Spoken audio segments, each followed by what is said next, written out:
Insécurité comme la ville à Kinshasa, surtout mingi, na commune à Selemba, précisément côté à Cité Verte, kuna, tu évites tout le banamonokonini, bakonzi à la police, et c'est ba tellement pour nous trouver solution. Bolanda, reportage, oyo, il y a Roland qui sent cinéma, là, faut l'autorité morale. Il y a balin dessous.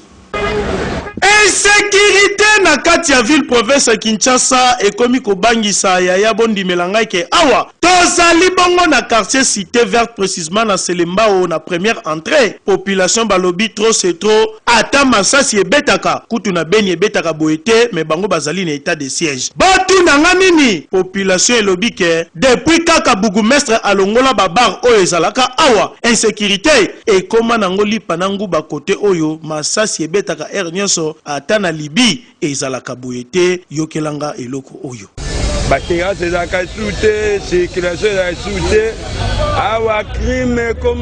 commandation de bataille ne pas na bato este na biso toviva ndenge moko na première entrée crime partout nga mona za victime de balle na nzoto président de la République ni ende la biso solution bazo côté la bato crime eza autorisé toloba na bakonzi basunga biso na première entrée à Cité Verte insécurité comme makasi to senga na colonia lili aluki la biso solution na première entrée awa Cité Verte tozalaki vraiment très à l'aise l'insécurité ezalaki te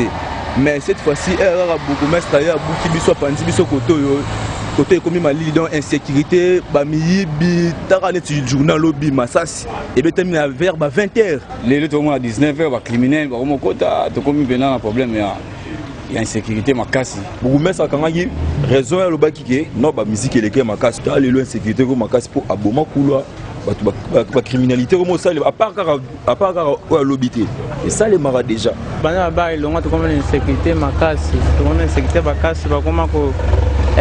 payer ba tona ba 20h ba kangi kana kulwa o ba botolo mbongo donc il faut ba iso nga sokite insécurité comme makasi tala ba konzi ya mboka tokosenga kaka na bino bosala quelque chose po makambu ya boye insécurité esengeli esila ezali kaka bakuluna te kasi des hommes uniformes pe bakomi kobeta masasi na ndenge ya kosakana te po civil asimbaka munduki te oyo esengeli kotala dossier malamu tozotalela tozozimele ti solution ekozwama o tolobaki te tolobi terrible